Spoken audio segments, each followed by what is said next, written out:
Enlightenment is not a personal experience. Liberation is not a personal experience. It's not a special experience. It's not like you achieve something and then feel different than other people or feel special. It's the opposite of all of that in one way of talking about it. When there's liberation, which is not an event, it's not in time, it's when the illusion of events is seen through. It's when the illusion of time collapses. It's when the illusion of a sense of a separate self moving through time is no longer reified. Then the term liberation is just a statement of fact. It's a reference to that which is unconditioned by all of those mechanisms of mind: time, space, separation, agency, meaning, purpose, all those things we hold so dear, specialness. But most importantly, what's most obviously absent isn't any of those qualities that give us the sense of distinction, like being special, being different, being above, being beyond, being enlightened, being knowledgeable. It's not the absence of those that is so obvious. It's the absence of anything that could want those, anything that could hold those kinds of positions or hold a belief that those positions would be desirable or even possible. That's what's noticeably not there. So not only is it not a special state, it's a recognition that the kind of specialness we seek is a fool's errand. It doesn't exist. So to be blunt, the specialness you seek doesn't exist. The special enlightened state that you seek doesn't exist. The state that's other than this moment doesn't exist. Finally finding something that gives you what you feel like you've been lacking, it doesn't exist. So what we're talking about here is a net loss of illusion, a net loss of delusion. And sometimes we fight this attrition, this loss, tooth and nail. Sometimes we just feel uncomfortable. And sometimes we rejoice in the loss. But when all is said and done, and it's seen clearly that the center of the three-ring circus that is your life, the ringmaster, doesn't exist, never did exist, never could exist. There's nowhere for it to exist. It has no essence. It was never there. It was an effect of mirrors and a little bit of smoke. The mirrors being the reflective capacity of mind, of thought, and the smoke being the distorting nature of reflected consciousness. That's what made it seem like there was an agent there. Someone who wanted, someone who needed, someone who was lacking, someone who was seeking, someone who was going to figure it out.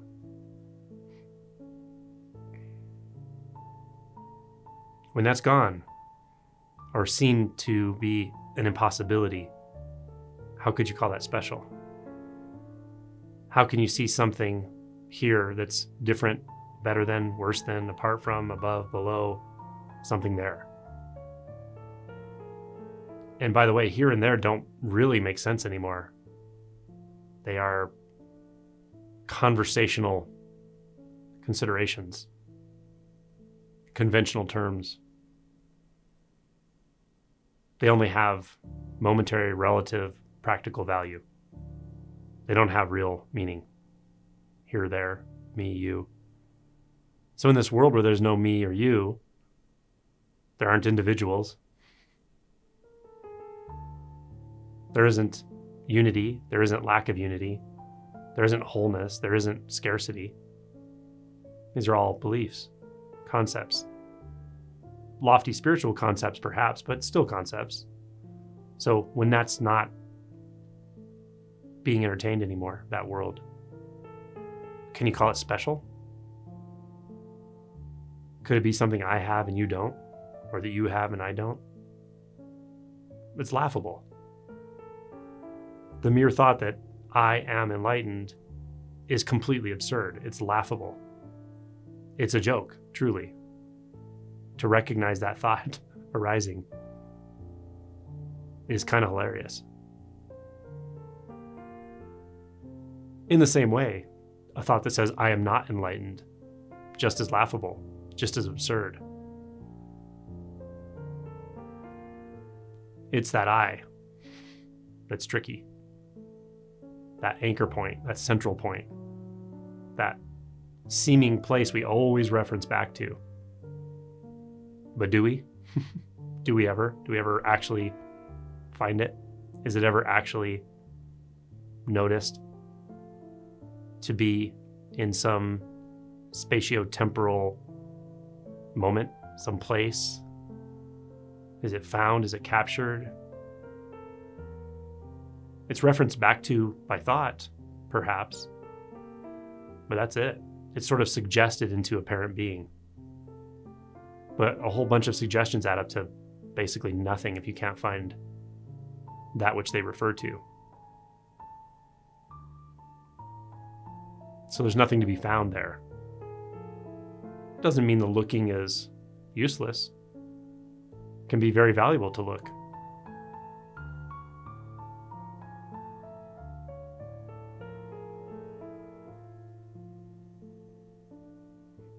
Sometimes you have to exhaust that seeking energy.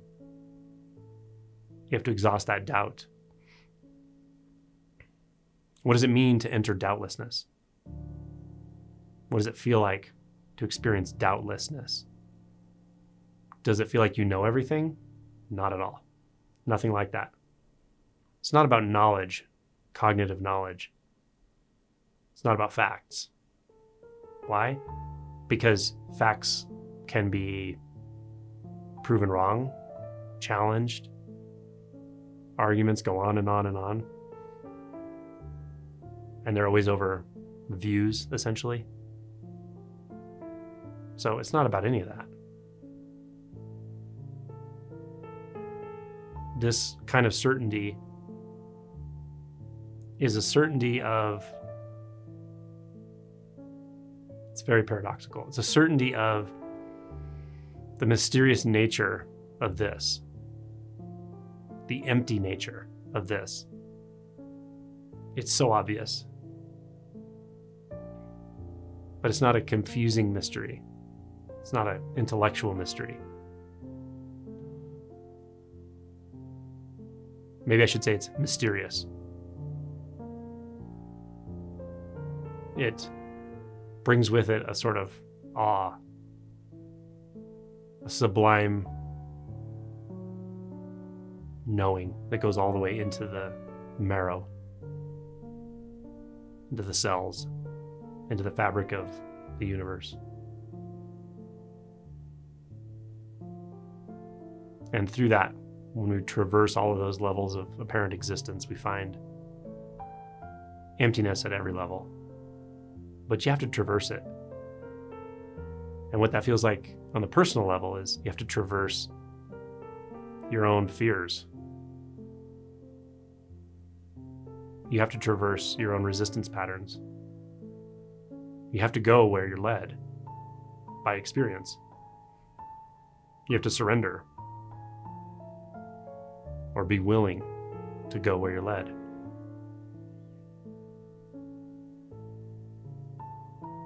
And that will feel rather mysterious much of the time, but in a great way, in a really nice way.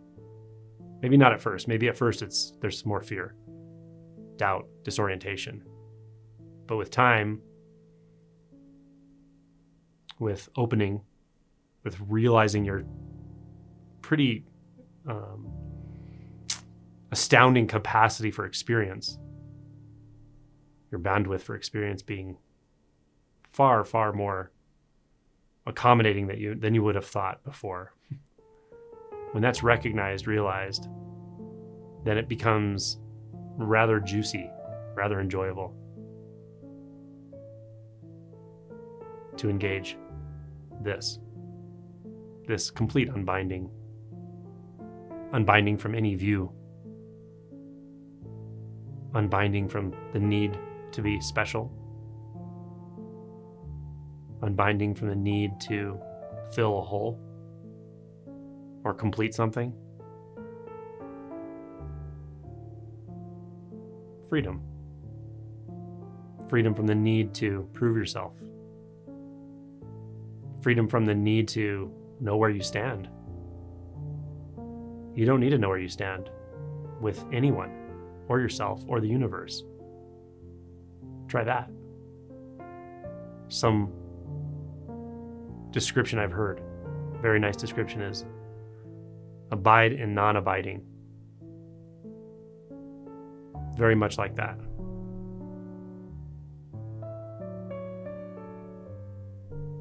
See that there is only this unfolding mystery that is lacking nothing, missing nothing. The intimacy is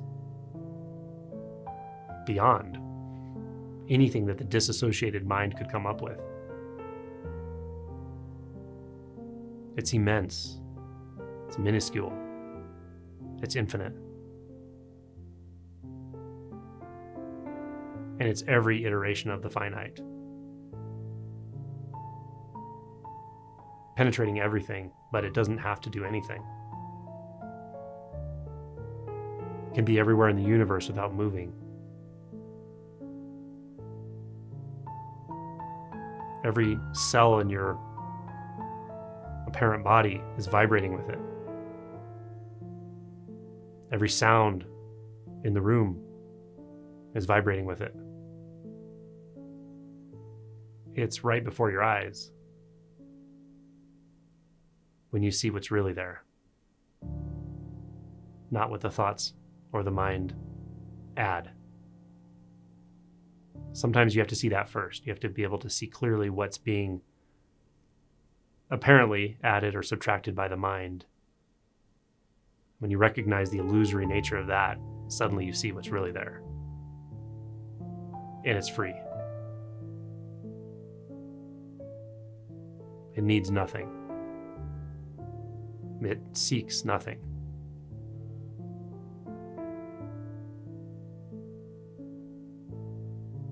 It recoils from nothing.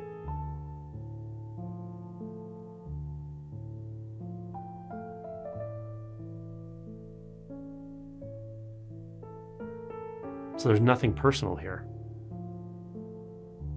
There's no personal experience. You don't need a personal experience.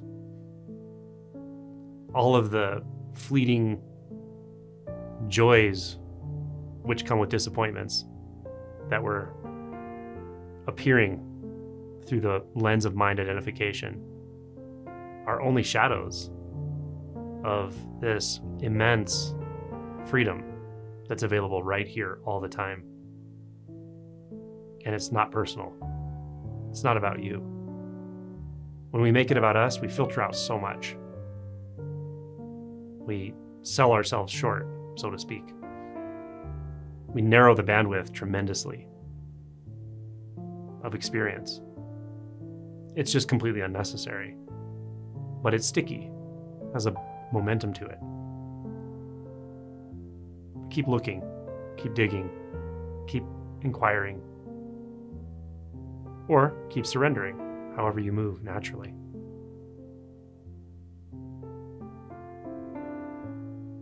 Orient to that mystery. Let it take everything. Let it take all the illusions. And what remains when the illusions are dispelled will not disappoint you.